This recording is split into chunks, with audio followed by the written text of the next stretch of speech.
Welcome to another episode of Called Bank Sports.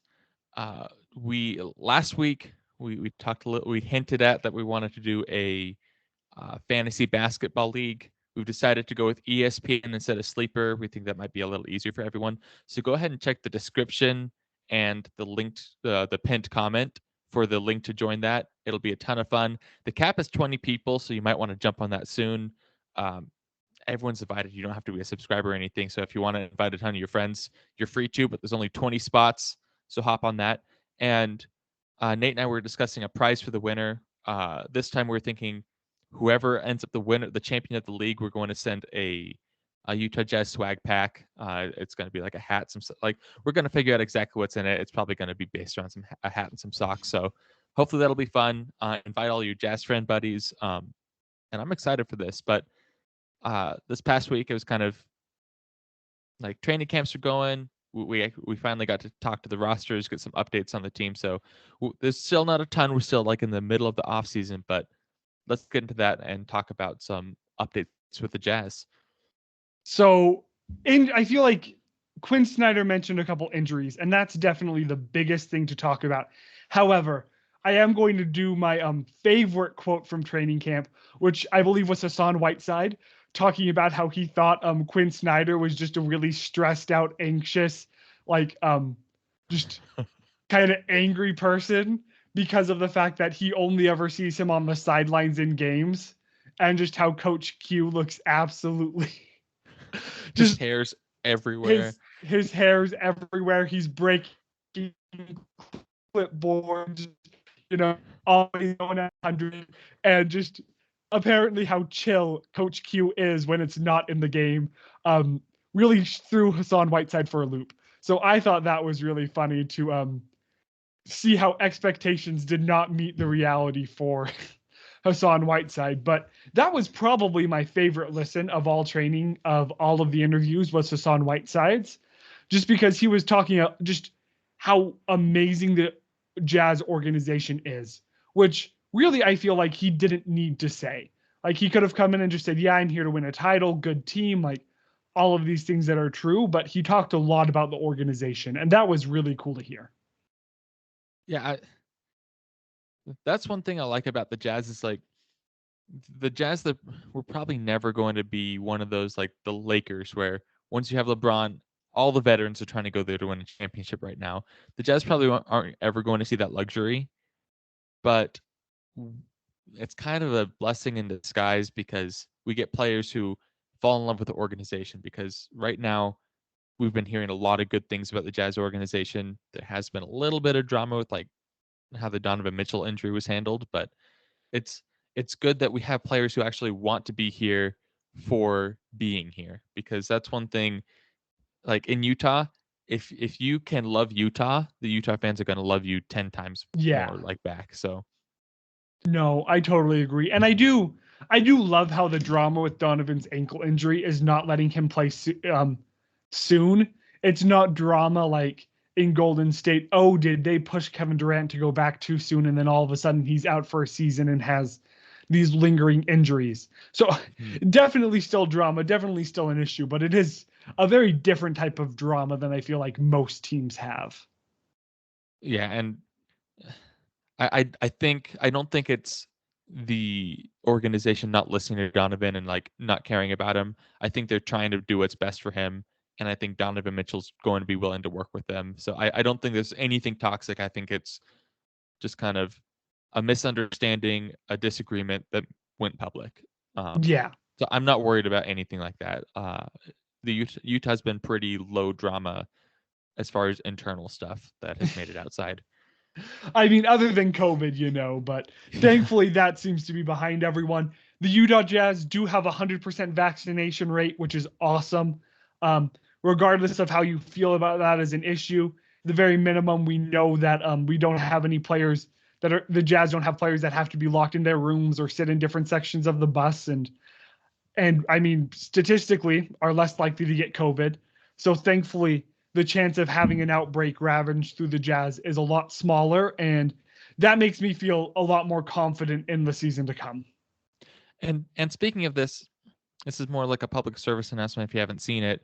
The Jazz have said that if you want to attend a game, you either need to bring a Oh negative yes. COVID test or a proof of vaccination. I don't want to go into opinions there, but that's kind of how it is. I know we have a lot of you're all Jazz fans. You probably want to go to a couple games.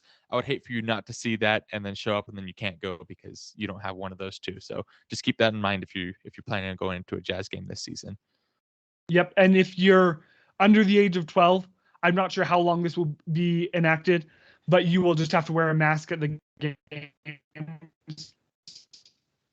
So that part, but that's currently what Vivint has announced. So, yeah, no, I'm super excited. I'm super stoked that the Jazz, just how electric it was during the playoffs. Obviously, it's going to be a bit quieter during the regular season, but man, just being back in there, just standing and screaming the whole game. I don't know what I'm going to have to do to get my voice prepared for that, since definitely have been out of sorts and haven't been in game shape per se for this last year and a half or so. Yeah, I'm excited. Like preseason starts really soon, so we probably won't be covering those super close. But from this past week, we also did learn of some injuries for the Jazz. It doesn't seem like anything major that's gonna take them out for a huge chunk of time. But um, Rudy Gobert, he had a surgery in the offseason. They're not expecting him to miss a ton of time. And then you Rudy said Gay, Bojan's, right? yeah, Rudy Gay, the other Okay. Rudy. We The need we other need Rudy, like the three other more Rudy Rudies on this G. team.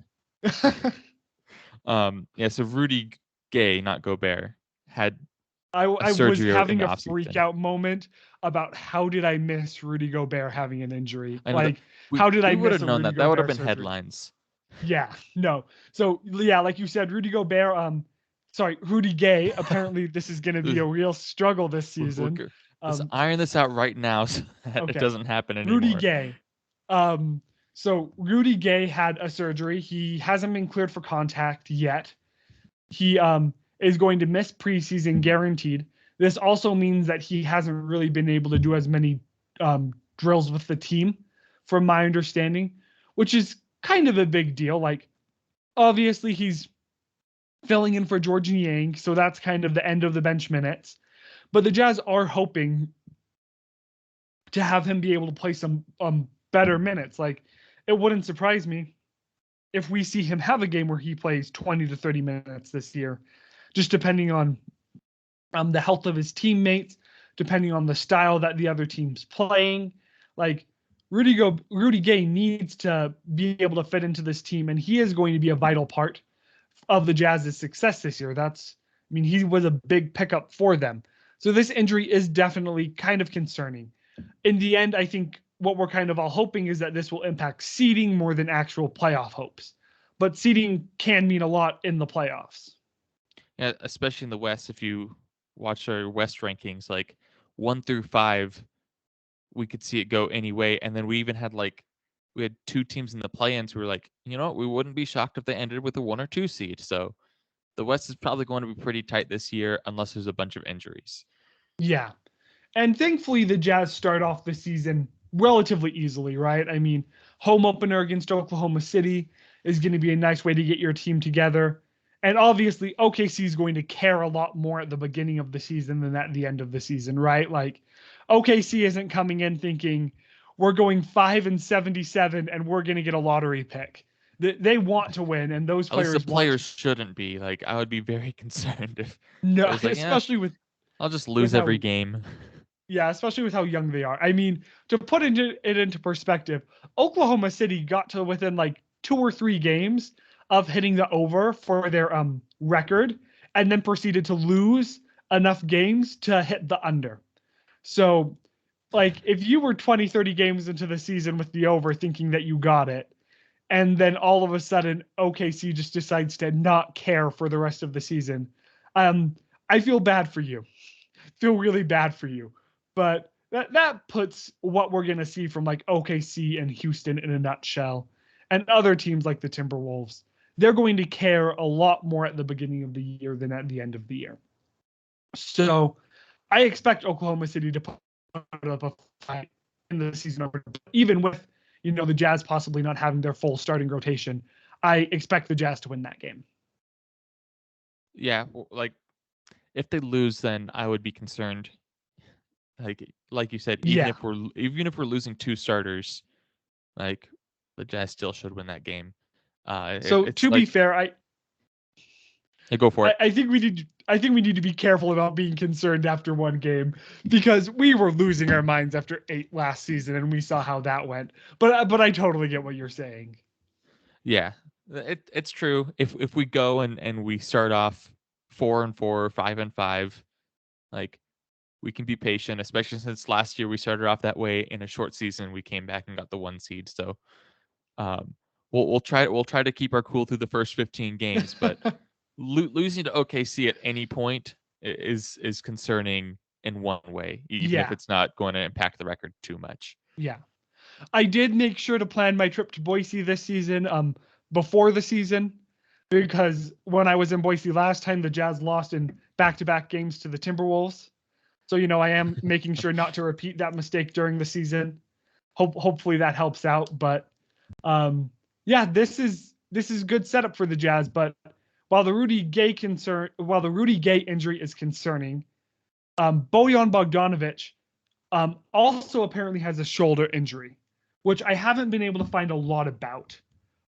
But that definitely is concerning, especially where he made comments in his interviews this week about how his wrist is feeling a lot better and how that bothered him a lot last season.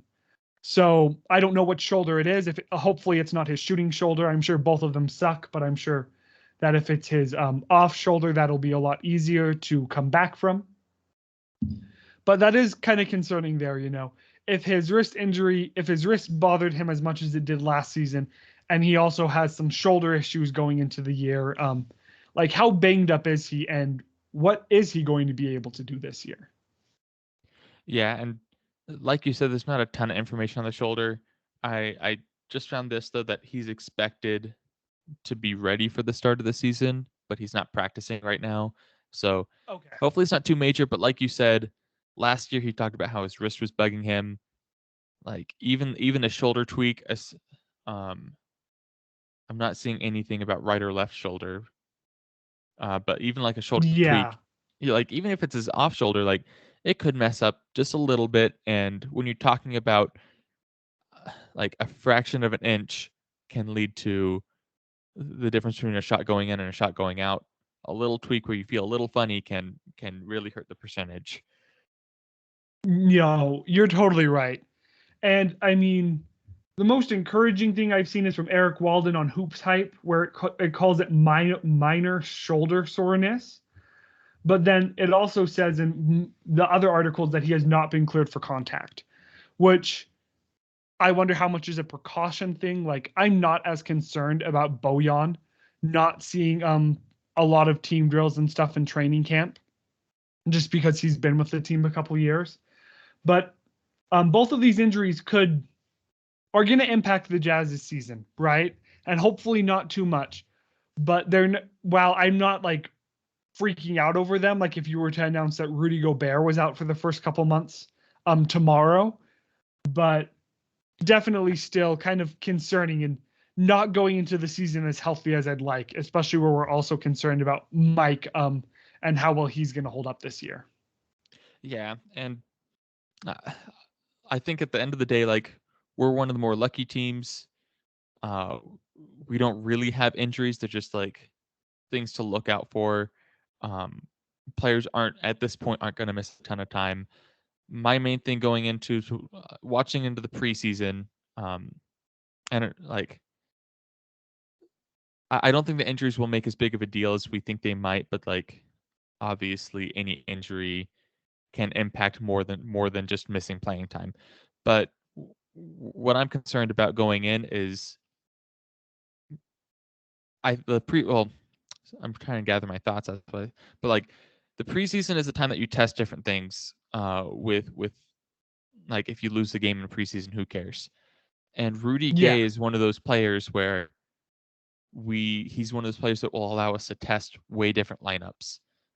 So not having him in preseason may hurt the Jazz in the long run because we don't get to test all those things out that we wanted to, different lineups, different schemes with Rudy Gay in the lineup, and we'll have to do that testing during the season, which in the past Quinn Snyder has shown that he doesn't he doesn't like adjusting strategy in huge ways in the middle of the season. No, He he may have doesn't. changed. He adjusted in the past, so I'm not saying he's not going to, but I think preseason and training camp is when he's going to figure out those adjustments. And if they're not figured out by the season, we might not see them happen at all, and that could hurt how much Rudy Gay will actually help us in the playoffs. No, those are definitely all really valid points. So please let us know in the comments what you think about what you've thought about the media coming out this week, what you think about these injuries. Please sign up for the fantasy league. We're going to be doing the draft on Saturday, October 16th. So ask your friends. Let's get up to 20. And if we need to, we might even start a second league. So thank you guys so much for watching, and go Jazz.